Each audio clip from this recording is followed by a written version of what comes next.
Hello, everybody. Welcome to the Josie Show. I am your host, Josie the Redheaded Libertarian. My guest today is Justin of Phoenix Ammunition. Welcome, Justin. Thanks for having me on, Josie. Good to, well, not meet you exactly, but see you, I guess, for the first time. Absolutely. Yeah, I'm really glad that you could come on. You, what you do for a living? Tell everybody what you do for a living. Yeah, so I'm the CEO of Phoenix Ammunition. We're a family-owned small business about 25 minutes northwest of Detroit, Michigan, and we're an ammunition manufacturer. So we make everything from pistol to rifle calibers. We have made lots of things that we don't necessarily sell commercially as specialty projects, and we've been in business since 2016. So we have basically 10 years of experience. We've manufactured somewhere between 70 and 85 million rounds in that time period. Um, Test fired hundreds of thousands of rounds of ammo into just about everything you can imagine. And so yeah, I'm here because obviously there's a lot to talk about these days having to do with ammo and ballistics, and just happened to find my way into the conversation, and here we are. Great. Well, we're going to be talking a lot about is it the 30-06? Is that the name of the Yeah. bullet that we're talking about? Okay. See, I'm kind of new to this, so I'm going to be learning a lot. And those are my favorite interviews to have, is stuff that I don't know a lot about. So I'm actually really excited for this interview. So can you walk us through Phoenix Ammunition's manufacturing process specifically for the 30-06 or the high-powered rifle rounds? And how do factors like bullet construction, jacket thickness, and core material influence performance? And how does that impact like the fragment? Like, just I'm trying to set Yeah. a kind of a setting for everything that we're hearing about right now in the news. Sure, sure. So, we can just kind of just start from scratch. So, what we do is we are basically an assembler. We're kind of like a very small version of Ford Motor Company or something like that, where, Ford is assembling the vehicle and ensuring that that vehicle is assembled correctly, theoretically, when it leaves the factory. But Ford itself doesn't make many or most of the actual parts of the car. Those are made by suppliers. Mhm. In their case, it's because they're very big. In our case, it's because we're small and all the suppliers are big. So we purchase the brass cases, we purchase the primers, the smokeless powder that goes inside, and the projectiles, and we buy those from various suppliers, and we first of all ensure the quality of the parts as they come in. A big misconception in this industry is that we are like, because it's such a critical product, that the quality standard is very high, and unfortunately that's really not the case. The manufacturing tolerances in firearms and ammunition is quite loose, to be honest, and their methods of quality control and documentation are nothing like what you see in aerospace or even the automotive industry. It's starting to change a little bit, and we've been at the forefront of that ourselves, trying to push that in the industry. But in any case, we are putting all those pieces together and then ensuring that it was put together correctly, so that it functions when it has to. So, we've over the course of, because of the volume of what we do, we're producing tens of millions of rounds a year in some cases. We have a lot of statistical data on the kind of defects that you see, what can happen in the manufacturing process. So we have a lot of knowledge of, how all the parts are made, because we have to make sure that all of the parts were made correctly by our suppliers in order to put the cartridge together properly. So, um, all that being said, let's talk about the actual projectile itself. People say bullet, and so I don't want to get like too pedantic in the terminology, but when I typically say cartridge when I'm talking about the whole round itself, and then I'm going to say projectile anytime I'm just going to say bullet, and I'm not doing that to try to sound smart. I'm just trying to be a little bit precise. So, there's a lot of different ways to make a bullet. It depends on exactly what you're trying to do. So, people are probably very familiar with the term full metal jacket, for example. So what they're talking about is you have the projectile is made of two different metals. You have a lead core, and then you have a jacket, which is typically made out of copper. And when those projectiles are manufactured, they are stretching that thin copper jacket over the lead core. So you think of it like an M&M, right? You've got a very thin outer candy shell, and then you've got the sort of soft inside. And you're doing that for a number of different reasons. One of those is because lead is very soft as a metal. And so, particularly at the velocity of rifle ammunition, in this case, over 2,000 feet per second, the lead bullet wouldn't survive that velocity going down the barrel. So you have to encase it in something else to keep it together until it hits whatever you want it to hit. And so, and when they're saying full metal jacket, they're talking the jacket goes completely around the lead core. And typically this is because it's A, cheap to produce, and B, it's simple and cost effective. And so those are the kinds of that's that kind of ammo that you would be doing target shooting with. Mm-hmm. But when we're talking about hunting or self defense or political assassinations, now we're talking about bullets that you want to do all kinds of different things. You want them to expand, break into pieces, and you want them to do that for a number of reasons. In a self defense situation, you don't want the bullet to go through whatever you're wanting to shoot and hit somebody that's standing behind them. So it's for a safety perspective, you could say. But also, you want to cause as much damage to the target as possible. So the more that you can get that bullet to break into pieces or change direction or become larger, without being graphic, the larger the hole, the more it bleeds. The more chance you have of hitting something important and causing maximum terminal damage to the target. So you want the bullet to upset, either turn sideways or break into multiple pieces, mushroom and flatten out and become larger. And so to do that, what you do, there's a number of different ways to do that. One of the ways is to remove part of the copper jacket, or to not draw the jacket completely over the lead, where you have some exposed lead at the tip. So this here, I'm not sure how well you can see it on camera, but this is actually the exact round that we're talking about. This is a 30-06 Remington core locked 165 grain. And so what you can see just at the end is you have a little bit of lead that's exposed. So what happens is that soft lead is going to smash inward the minute that it hits basically anything, whether it's soft tissue or a hard object. And so then that lead is going to get pushed down into the copper jacket. It's going to cause that copper jacket to split and peel open. And now you're going to have a projectile that's maybe twice the diameter of the original diameter. So you have the opportunity to cause much more damage than you would otherwise.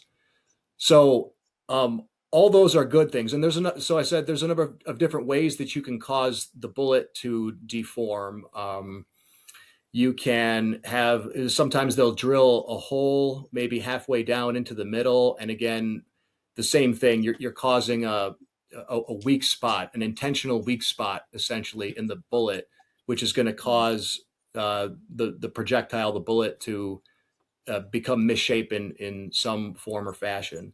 And so particularly, it will do that in a very unpredictable nature when it hits a hard object, or when it hits a non-homogeneous substance like a human body. So, people get enamored with watching ballistics gel videos, but you have to understand that the human body is not ballistics gel. It doesn't have the same water content. It doesn't have fibrous tissue. It doesn't have bones. It doesn't have skin, which has quite a bit of elasticity. So when you see those bullets in ballistics gel, they turn into a mushroom shape very predictably.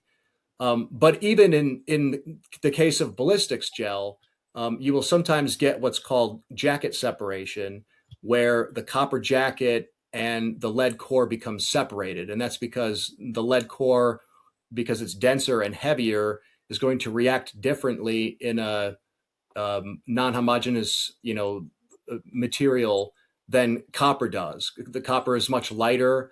And so sometimes those pieces will separate because the copper jacket is just stretched over the lead core. There's no, they're not glued together. There's no sort of mechanical adhesion aside from the friction of the two materials being tightly pressed together.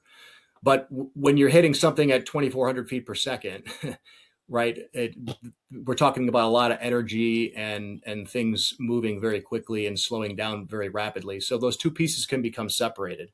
So, all the photography that we've seen in this whatever pre-trial with Charlie Kirk looks basically exactly what I would expect from a bullet hitting a piece of bone and breaking into pieces. And that's, I guess I'm kind of drifting all the way into the conversation that we're really here to have, but it just doesn't seem to me to be all that. It's not all that uncommon, and so knowing as much as I do about how projectiles are constructed, it just makes sense to me that it's kind of working out the way that it is. So it said it was too fragmented for a conclusive ballistic match. The and we saw it. It was a mess. Yeah. So I mean, the defense attorneys highlighted that the ATF couldn't definitively link the bullet fragment to the rifle. What technical challenges arise when analyzing fragmented bullet jackets or cores of these type of rounds?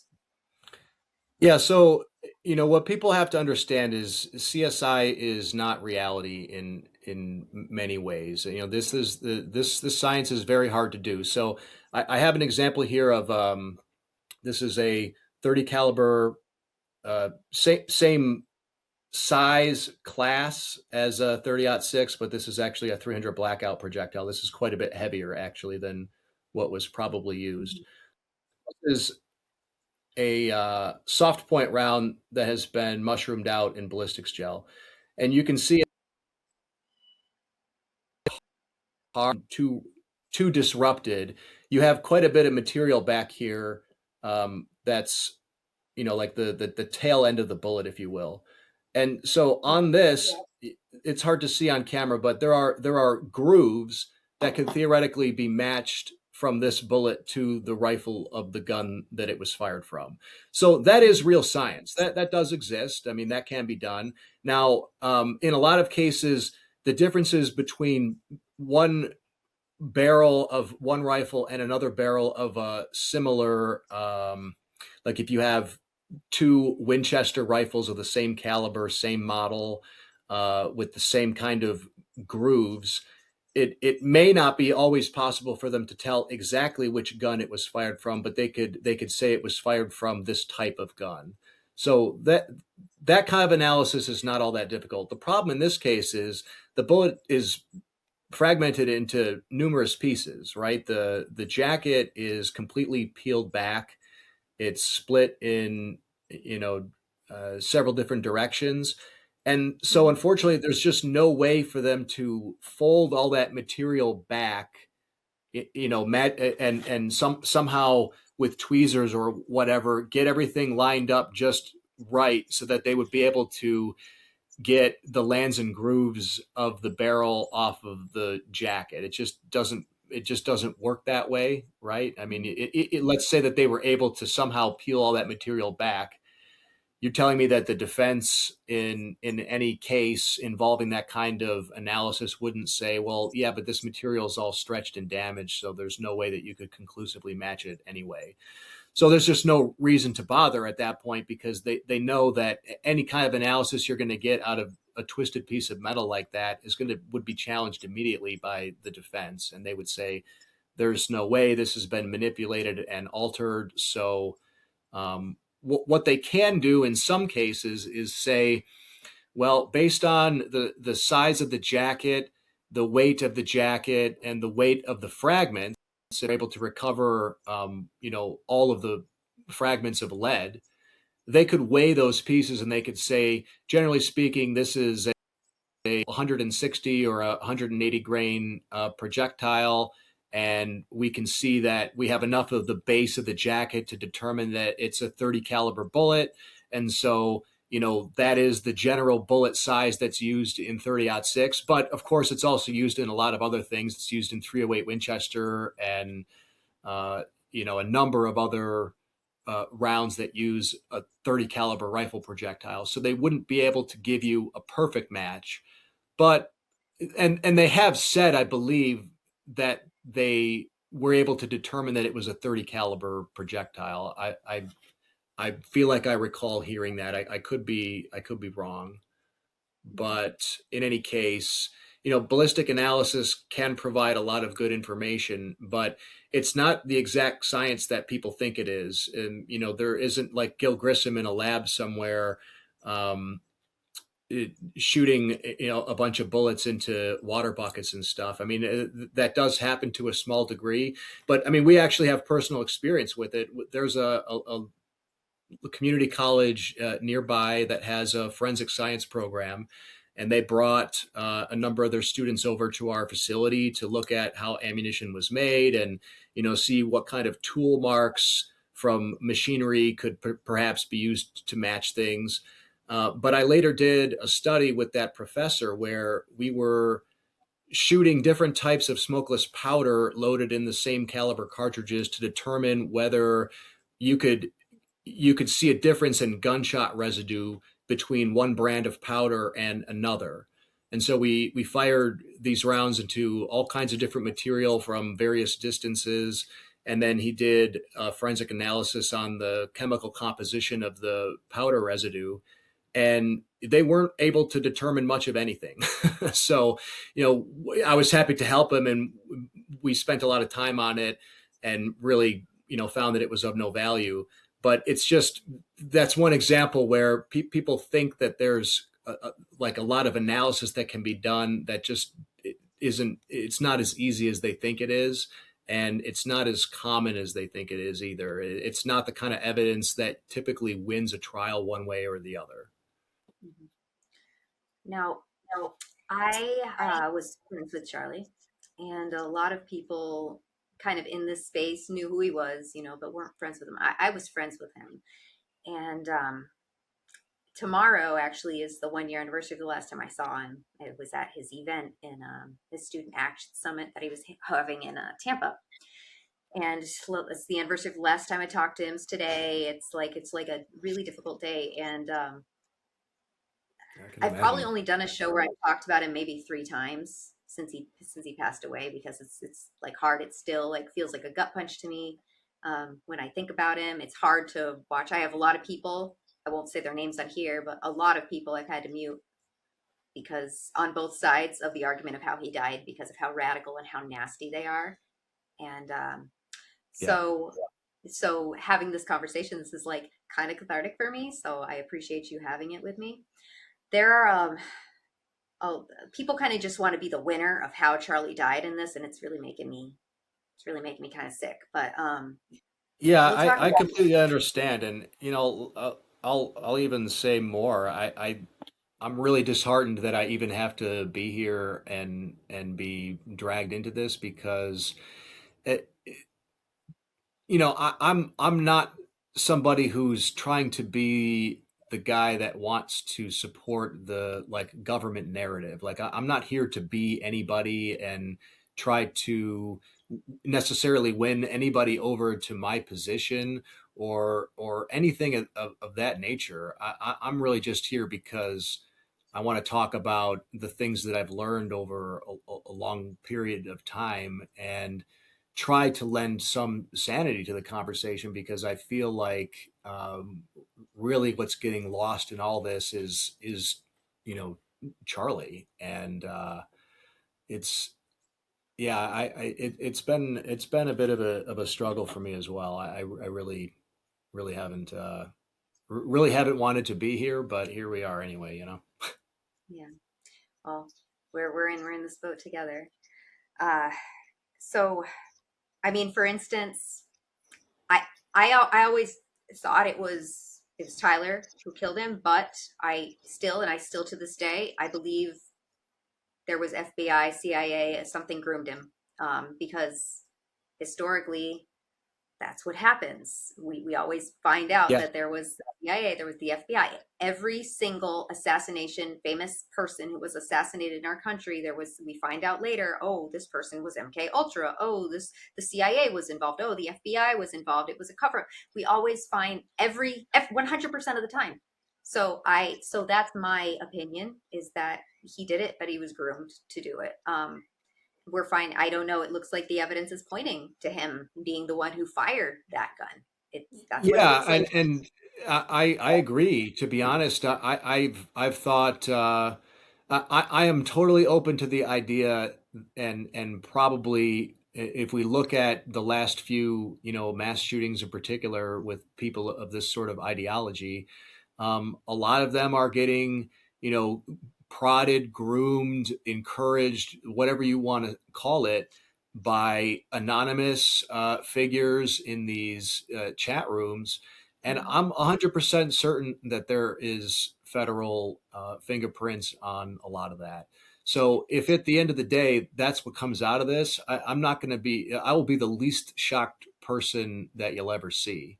Mhm. Uh, Unfortunately, though, I think what a lot of people, in my opinion, don't necessarily want to admit is just how easy this kind of thing is to happen. And Mhm. it's a scary thing to think about, but it's just the kind of thing that somebody in my world thinks about quite often. And so somebody climbing up on a tall building and taking a shot from 150 yards with a scoped rifle at a human being sized target is really not all that difficult.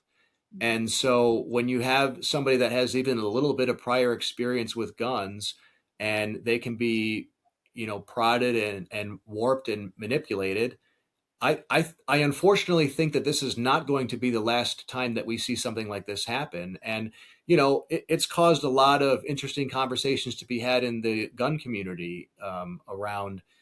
Okay, well, we seem to see certain patterns here in certain things happening.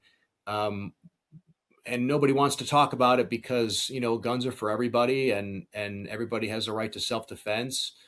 But I think it's also causing a lot of people to avoid having conversations that we probably should be having. And so I'm not really sure what to make of it all yet. I really do honestly think that he's the one that pulled the trigger. Mhm. um, and again, I think people don't want that thought in their head that they could be the target someplace at any large gathering or event, that it really is just that easy. But that's just the kind of world I think we're in, really. What's frustrating, like I said, there's two very radical sides of this. Both side thinks they're the hero in this. But what's very frustrating, as somebody who's his friend and as somebody who is an objective thinker, kind of right there in the middle, the well has been poisoned by one side to have any conversations, and the people Yeah, enforcing that poison are on the other side. So these people have yeah, poisoned the well. You can't ask even a remotely, like for instance, okay, I told you I believe that Lance was more involved than originally, and I said this before anything came out, that I thought that Lance was more involved than initially stated, because they immediately wanted to like give him what's it immunity, called, right, immunity immediately, right, and I was like, he's more yeah. involved. He's more involved because of my theory that it was, I suggested that before anything came out, and I had 400 people unfollow me for suggesting that his boyfriend was more involved. And now what? It's he got his DNA all over the flipping towel and the screwdriver. I'm just like, like, but it's because people are so, the well is so poisoned that any anything that derives from the Fed approved narrative, which is scary, you're called a fringe lunatic for deriving from what the government says. And that is so dangerous to me. But like I said, it's because these people poisoned a well, but these people aren't any better because they're the ones who are calling everybody a fringe lunatic over these people who poisoned the well. All these people in the middle here who are like, I don't quite think it's this easy. I think that there's a little more to it. There's more layers. Yeah, There could be some feds involved. There could be like, who told him to do this? Who helped plan it? Like, I mean, it could have been, he could have been a lone wolf, but that would be an anomaly in the history of assassination culture in our country. So, that's what that's what I'm thinking about. And I want to have you Yeah, respond to that. And yeah. I agree 100%.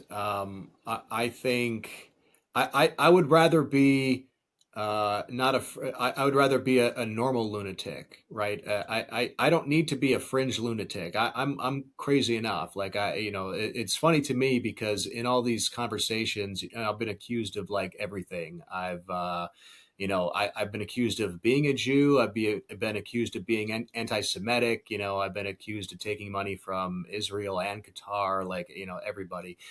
And, none of it bothers me really because it's just, it's insane. But like me of all people, like I can't, in some ways, it's like a miracle to me that I'm allowed to have the licenses that I have. And some, like I say bad things about the government constantly. I get accused of Fed posting, every day practically. And so for, anybody to think that I'm just like out here shilling the government narrative, it's like, guys, no, I want to have reasonable conversations. And, fortunately or unfortunately, I guess, this is a topic that I happen to know a fucking lot about. And so I definitely want to make sure that we're having the right conversations about the right details. And you guys want to talk about, Egyptian planes and maroon shirts and all this shit. Like I don't have time for that, unfortunately, because like I'm running a factory and we got a lot of shit to get done. But I am going to chime in on the things that I do think I know about and try to lend, some perspective as best as I can. And yeah, I mean, look, if the government's in, if they're involved, like, okay, it's just like one more reason for me to want to like start watering the tree. I mean, like I'm already there, guys. So like, you don't need to convince me any, but it's just it's tough to see so much division being sown. But that's unfortunately that's the nature of conservative politics. There's a thousand different opinions. Everybody thinks they're right, and we are easily manipulated by outside forces to go after each other. Um, we are manipulated much more easily by outside forces to go at each other than any of us will admit we are. I'll say that much. So we just, I'd really love to see something productive come of this, but it's hard to see what that will be, really. People believe that if you say the government is involved, you're incriminating Donald Trump in some way, and that's not true. Okay, so 97%, some ridiculously high number, okay, of the FBI is left over from Biden's. They didn't just fire the whole FBI and put in a big Trump administration FBI. No, there's deep state, there's swamp. It goes very deep, and these people have been through several administrations. Some of them, like it's not Trump who killed Charlie. This is why people are hesitant to be like, I don't know if the feds could be involved because that would be implicating Trump. The other people are like, oh, so you think it's Israel? It's like, well, I don't know. Maybe like it could Maybe. be like I don't know. It could be Iran. We didn't even look into that. They shut down the idea of Joe Kent was like, I want to investigate foreign countries and see if they were involved in this, and he ended up losing his job. And they're like, so nobody really looked into that angle. It could have been Iran. Why didn't we even look into that angle? Because opening it up to there, I believe that there are a group of people who were so afraid that maybe Israel was involved that they were like, we can't even consider anything else. And from day one, this group of people were like, it is Tyler Robinson, period, and nobody else was involved. It's just it is what it is. So I believe that there's other emotions that blocked the idea of looking into a foreign country. Like, why wouldn't you want to even look at Iran? Like, he's trying to kill the president, right? They're always trying to kill the president. They just issued another assassination threat against the president. You don't think they could have done that to Charlie Kirk? Why weren't they considered at all? It's Yeah. because they didn't want to Uh, open a foreign investigation at all. yeah, I think that's for I think none of them want to look into it because all of them are probably actually afraid of what they might find. And so, Mhm. if it's any of those things, if it was the CIA or the FBI or Israel, it doesn't really matter at that point, right? If like any three of those things, we find out they were the reason that this guy assassinated Charlie Kirk, Like Yeah. the country is getting, like the game board is getting flipped over regardless. I mean, it doesn't really matter who the president was at that point in time, I don't think. Now, Hmm. I do think there is probably maybe some hesitation on the part of, I think Trump does have a lot of ego, and I think he would hate to know that it happened on his watch. And so I'm not saying that he would prevent them from looking into it, but I would say that he wouldn't be too happy to find out that it happened in his FBI, Hmm. in the sense that he was the president at the time. And, that's just what we do in this country. Whoever's the president at the time of the scandal is the one that gets blamed for it, regardless of whether it was something that was perpetuated 10 years ago or whatever the case may be. So you know, I I voted for Trump 3 times, and nobody can accuse me of loving the guy. I have plenty of things, that I think have gone terribly wrong, and that he has fucked up in a big way, particularly with Iran. And so, like, nobody can accuse me of trying to be a Trump apologist or protect him in any way, shape, or form. And certainly, nobody can accuse me of trying to protect the FBI or the CIA or the government, and definitely nobody can accuse me of trying to protect Israel. I mean, it's just that whole thing is funny to me because I remember having conversations with a guy at my jujitsu gym back in 2007, 2008 when I was voting for Ron Paul. And I was having conversations with him about how I didn't think that we should have anything to do with Iran, and that, we needed to get out of the Middle East. And he was arguing with me in 2008 about how they were, 3 years away from getting a nuclear bomb.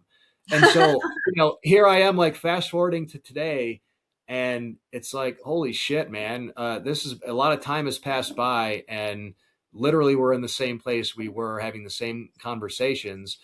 But now, all of a sudden, like, I'm a simp for Israel because I'm not because I'm not convinced that a shaped charge microphone that somehow didn't also blow up his shirt, is more likely that happened than, a projectile, hit him in the vertebrae and fractured into pieces in a somewhat unpredictable manner. Like, I just, I'm sorry, but you know that you're not going to suck me in that far. Like, you're going to have to show me a lot in order. I mean, I'm actually going to put up a post tomorrow. I have a bunch of screenshots I took from, people were talking about the Israeli pagers and how, see, like, that's exactly how they did it. But if you've I assume these people have never watched any of the actual live videos that are out there on the internet of these pagers going off, because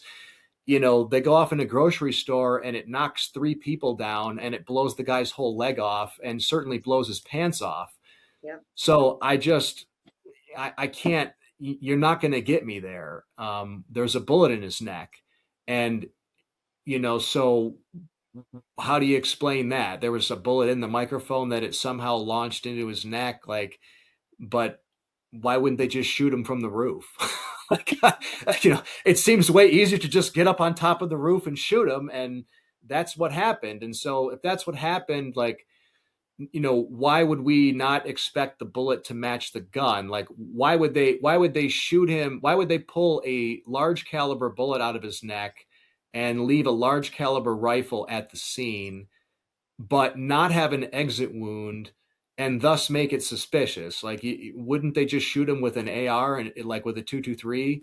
Because that would probably not leave an exit wound, and that would be more controversial, I would argue. If they really wanted to stir the shit up in this country, they would have shot him with an AR, and they would have rubbed that in Charlie's face. And so, I just, I have a lot of problems there, where now in order to explain all this, you have to get way too complex for me to follow you. And again, it's like, I don't have time. I got a lot of shit to do. So you've lost me. And I felt the same way the first time I had a discussion with somebody in my family about Q. And, this was somebody who got me into Alex Jones, years ago, who I enjoy quite a bit and is right more often than not, so, but then to see him get sucked into things that was like, hey man, this is just too far. Like you're trying to weave such a complicated web, and it's at the end of the day probably just not that complicated. Like some shit is just simple. Like in this case, some whacked out tranny climbed on a roof and fucking shot Charlie Kirk. And yeah, maybe they were talked into it by the FBI. I totally leave that open to being the case, but it could really just be that simple. And I think that's very uncomfortable for a lot of people to think about. And so I can understand why they don't want to. Yeah. I think that there would be a lot of easier ways to do it if it were a professional hit, and they wouldn't have Yeah. even really tried to cover it. They would have had a sniper.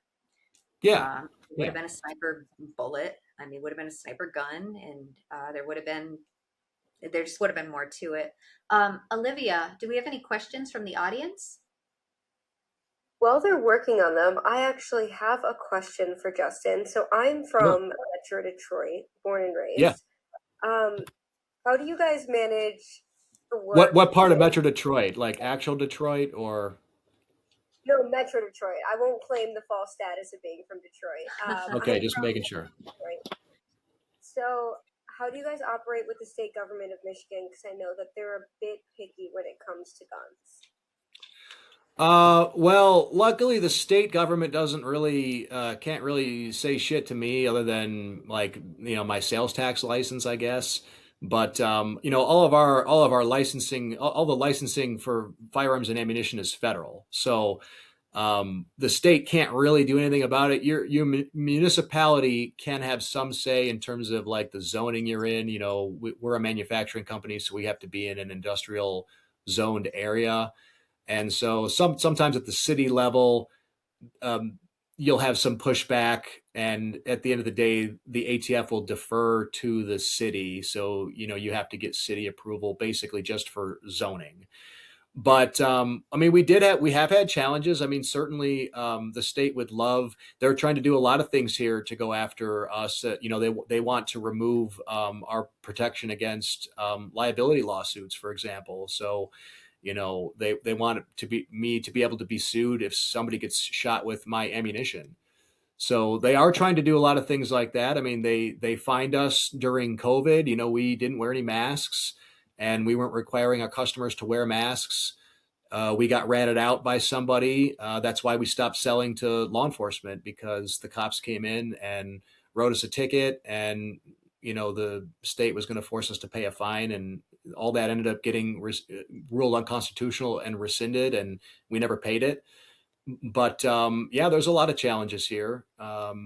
Unfortunately, this is where I've lived my whole life, and I'm not going anywhere, and they can fuck off. So hopefully it'll get better here. But if not, then we'll see what happens, I guess. So that's entirely fair. I'm looking up where the shop is now, and it's literally, we were basically neighbors. So Oh yeah, it yeah. makes sense. I mean, I've lived in Novi my whole life, so I live maybe 3-4 miles away from our facility, and I know everything about Michigan. I've been here forever. Nice. All right, we have a question from Stork who says, question for the guest. How do you feel about all of the 3D printing and CAD/CAM legislation in places like Washington and New York City that requires oversight to do anything now? Yeah, I mean it's ridiculous and it's not going to work. People will invent their way around it. But yeah, effectively they're trying to regulate manufacturing. They're trying to force 3D printer companies to um, they're trying to make them have software in the 3D printers that will recognize if you're trying to load a print file that looks like a gun. And so it's just insane, because if they're and in some cases the laws are written in such a way that they include traditional CNC manufacturing, like, which is how we make guns now. You carve it out of a block of metal as opposed to printing it. Instead of adding material, you're removing material. And in some of these areas the law actually is trying to ban both. So now if you're a gun company in Washington and they're saying that you can't manufacture them at all because these laws are written so sloppily, and that's because these legislators have no idea what they're talking about. They don't know anything about the technology, they don't know anything about guns. And so they have just realized that people are inventing their way around the law. I mean, now that manufacturing is getting miniaturized, you can basically make almost anything we're getting into the realm of the world where you can print some pretty complex objects. So you just can't regulate that. And they're going to continue to try. But, we're all much smarter than they are. And we'll invent our way around it one way or the other. Great. Okay, we do have an elite member, so I'm going to bring him up here to ask his question. Thrawn, welcome to the stage. Go ahead and ask your question. Hey, so long time caller, first time listener, but I would love to know. So 308, 30-06, basically the same round. But can everyone hear me? Yeah, we can hear you. Yep. All right. So 30-06, 308, basically the same round. All 308s basically sold in America. I believe it's something like 16 out of 17 current rounds are soft. Why the hell are we talking about copper jackets, everything, etc., when, all right, so this is a lead-tipped 308 round, bunch of energy. Why would they just not use 223, 224, 556? There are millions of 556 rifles. There are current day maybe 300,000 308 plus a few more 30-06, depending on how many people kept Grandpa's M1. I think there's probably a whole lot more than that. All right, in any case, what was the question? I'm sorry. All right, why would somebody use a 30-06 specifically if there are millions more 556, 223, 224, depending on how you go for the Remington? Why specifically would they use a 30-06 if they were trying to assassinate someone? Every single 223 and 556, everything you buy is basically just Army surplus, mostly full metal jacket. Why would you use 30-06, 308, whatever you want to call it, which is almost exclusively soft jacketed, designed to split, designed to stop, cause initial damage? Why would you use a hunting round to assassinate someone unless you just, oh, hey, Grandpa had that shit? It sounds to me like he used it because Grandpa had that shit, and that was the only access. Yeah, I mean, I think in this case, assuming that the rifle, we know by serial number, that was a World War I returned rifle. And what are the fucking odds of that? Grandpa registered his pretty good, I think. Granted. I mean, you could all the way, what was it, 1944? You could do it the whole time. You could still, up into Iraq, register a war trophy, but couldn't go to you. I guess my grandfather has a rifle from his uncle. Okay, so his uncle was born in the early 1900s. His uncle was Secret Service, I think, for Kennedy, and my grandfather has that rifle still. It still shoots. So I don't know. I don't know. I'm guessing it was access. That's Occam's Yeah, razor from that what you. I understand, it was his grandfather's rifle. It was a family rifle, and he had shot it before. So I think that's exactly why. And I think I talked about this. I think he used Remington Corlock because it's been around forever. It's actually not a great projectile, to be honest with you. There's much better technology today. I would never shoot anything with Remington Corlock personally, but if you go into any Cabela's or even Walmart, it's almost assuredly going to be on the shelf. And in some cases, it's going to be the only thing that's on the shelf in 30-06. So I think that's why he used it, because it's not expensive.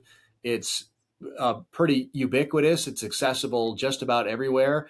And he may not even have had to buy it. They may have already had it because it's 30-06 being an older round that is shot by boomers and people like that who back then Remington Corlock was great, but it's not really anymore. And so most people these days are buying something else probably.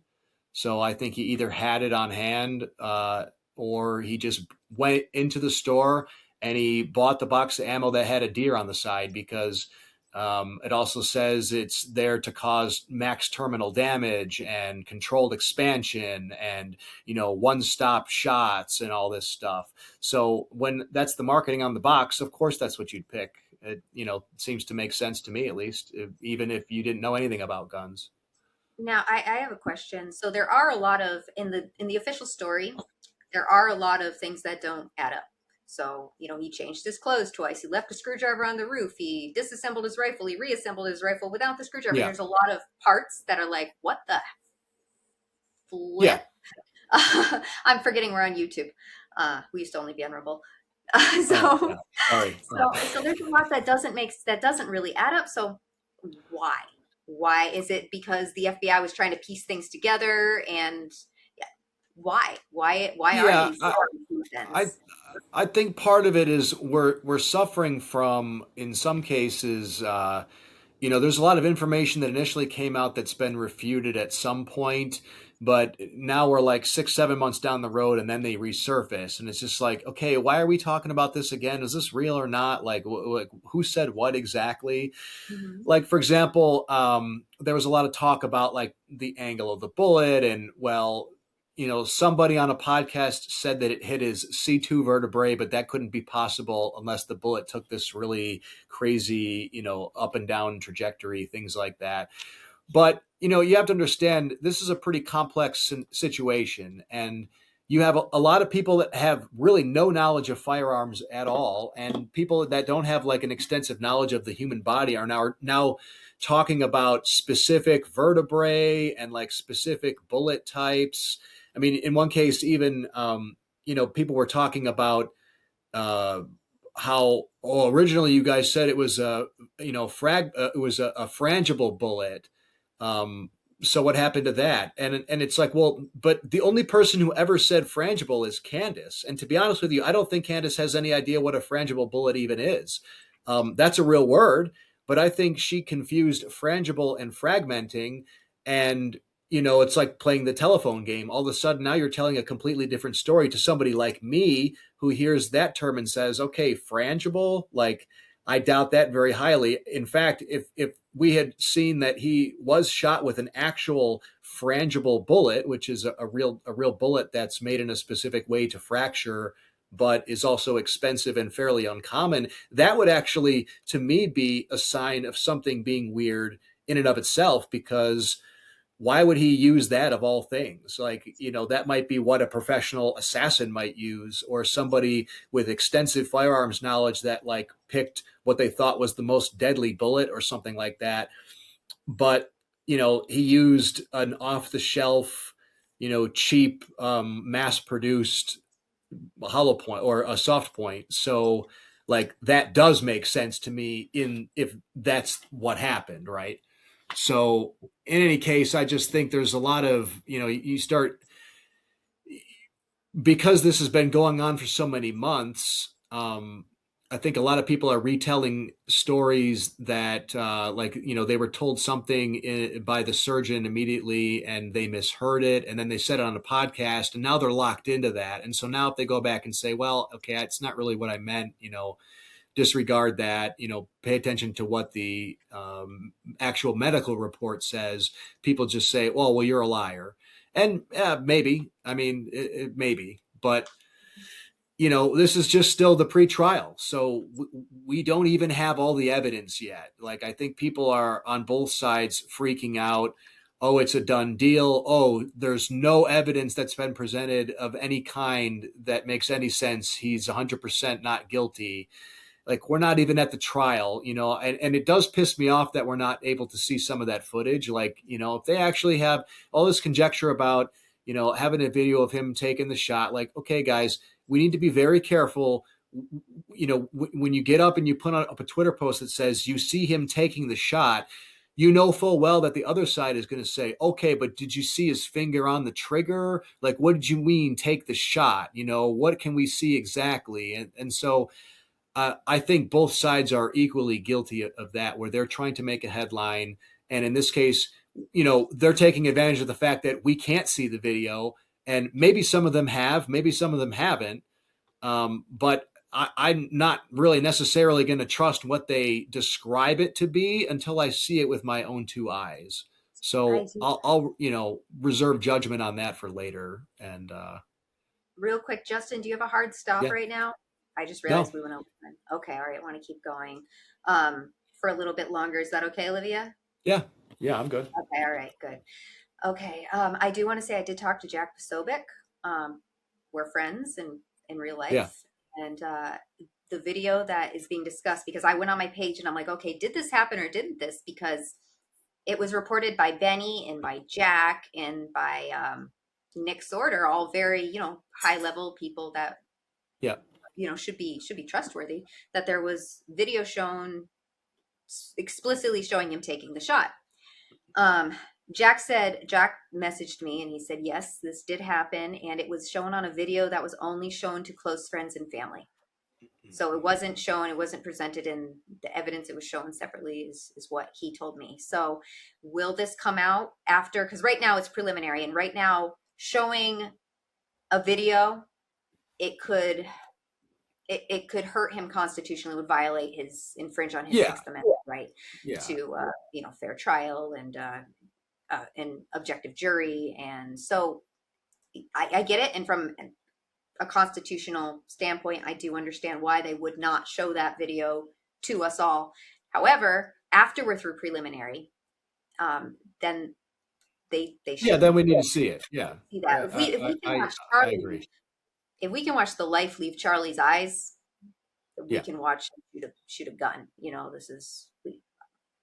I might want to see that, to understand that. So yeah, I agree with you 100%. I think, and I think we better at trial, and I think even if they don't show it at trial, it'll get leaked almost assuredly. And if it doesn't get leaked, then I think at that point, if TPUSA doesn't release it immediately after the trial is ended, barring some sort of like crazy court order, even I would be releasing it anyway. I would go to jail and release it if I was working a TPUSA employee and had access to it. So I guess that's my challenge. If we don't see it at trial, TPUSA, you better fucking put it out, because it needs to be seen. Like the people need to see if this was actually Tyler Robinson and this was the result of some psychopath getting talked into this by who knows who, for whatever reason, then we need to see that and we need to understand what we're dealing with here. They didn't dig into the Discord like they could have. They didn't look into any foreign operation. They didn't look into anybody who could have possibly helped them, which is red flag to me. I do know when it comes to the rules, because somebody's like, wouldn't the Discord chats like incriminate him? Like, wouldn't the letter that he wrote incriminate like all this? And the judge actually ruled that, because the judges can kind of make up the rules for their court. And the judge said, I'm taking written evidence differently than I'm taking video evidence. Like, video evidence is incriminating, but I can see that we can release the written stuff to the public. Yeah. And this is just preliminary. So all of this can, as you said, come out in the trial, because the trial will be televised, but the judge will also have rules in the courtroom. So there are videos that we might not see. There are letters that we might not see. So, Right. but in Okay. hopes, but either way, after the Yeah. verdict, it should come out. And I think it's hard in this case for a lot of people because, like, in like the Kyle Rittenhouse trial, for example, we had all this video footage that we could see. I mean, I was on the AR15.com forums literally the day after it happened, watching video that I didn't see get like released to the normie public, I guess you could say, for like months. So right away, there was hundreds of cell phone videos from every angle. There was, reporters on the ground. There was cameras everywhere, and so I think in some cases we've become addicted to the idea that we should have that there is all like video cameras everywhere, and that we should all see that right away.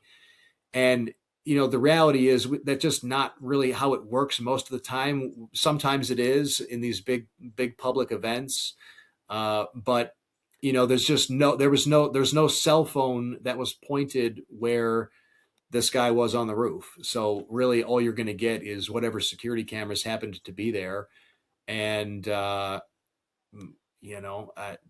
going to have to wait until that comes out at trial. And I like I said, I think it will, and we just I'm willing to be patient. I've seen enough that obviously we need to go to a trial and see the rest of it. Like at this point, I just can't, if I'm like whoever, Candace Owens or Ian Carroll or some of the people that are even worse than they are, I would say in terms of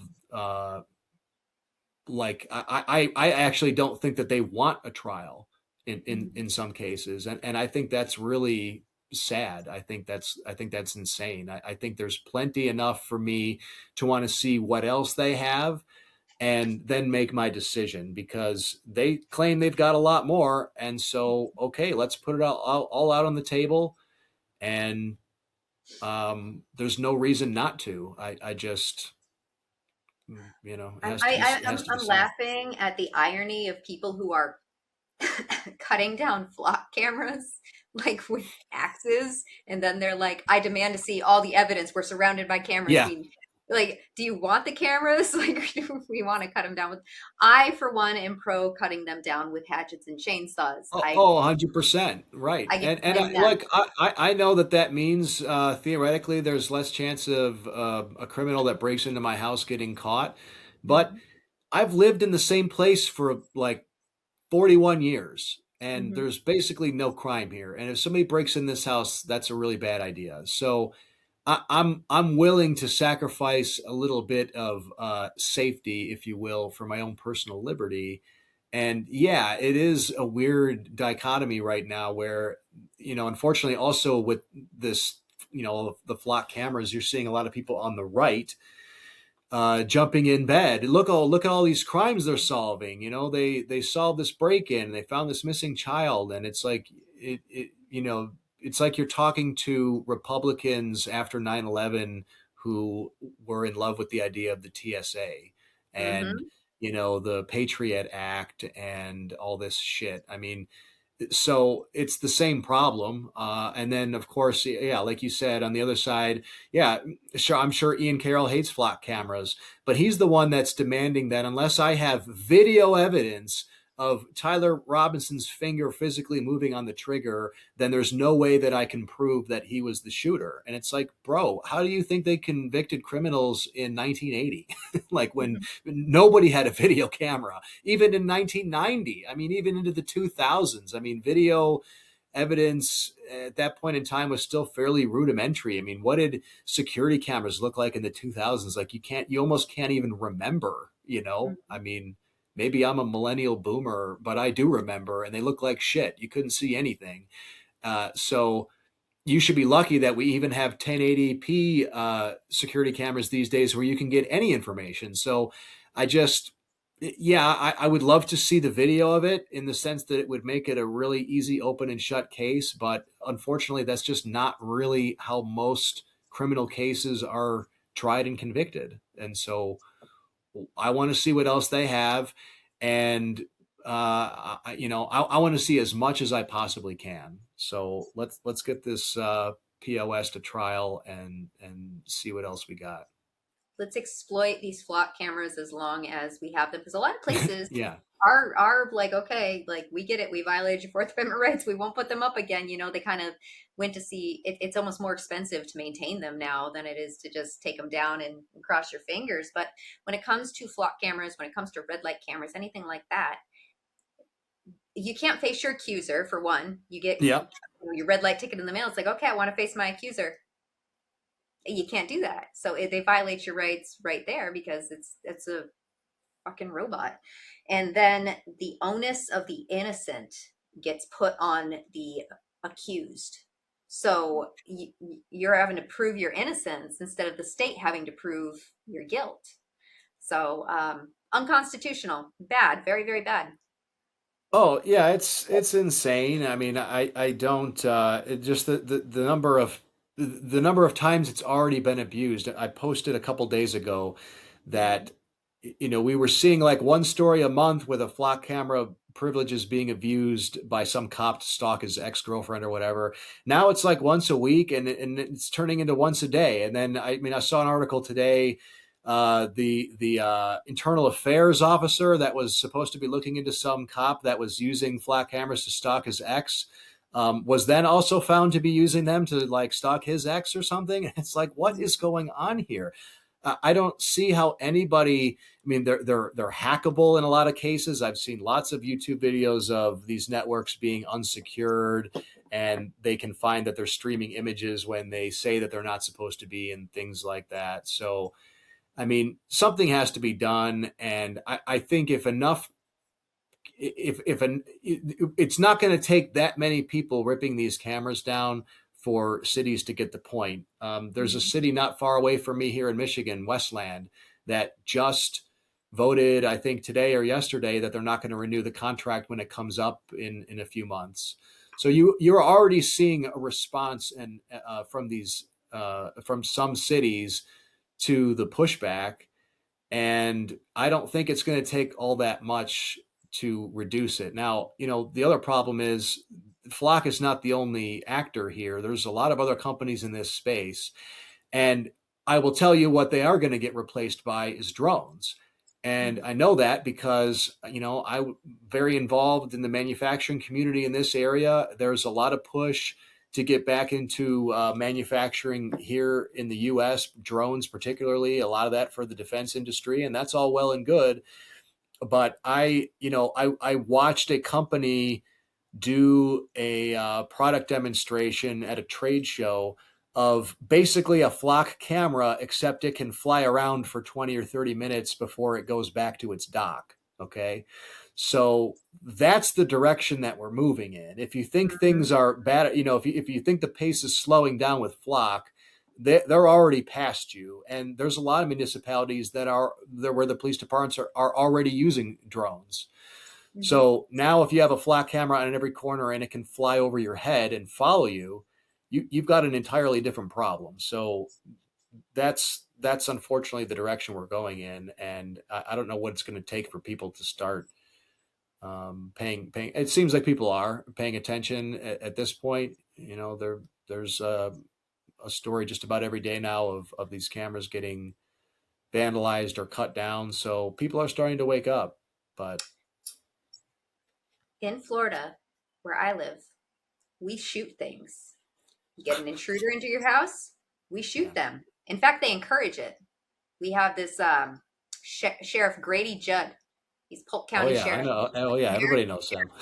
Love him. Yeah, he does these pressers, and he's like, "We had a shooting. Somebody was shot. You're not in trouble. We Yep. just need to like write this down. We just need more evidence. Like, please come forward just so we can have more evidence. You're not in trouble. We want you to shoot people." And so we shoot people. In Florida, we shoot people. We shoot at hurricanes because why not? If we have an Yeah. invasive animal, we're going to shoot at That's the what you invasive do. animal. It's what we do in Florida. There are people in Florida who shot at one of the drone cameras. Can't do that. Can't shoot at Yeah. those on their own property.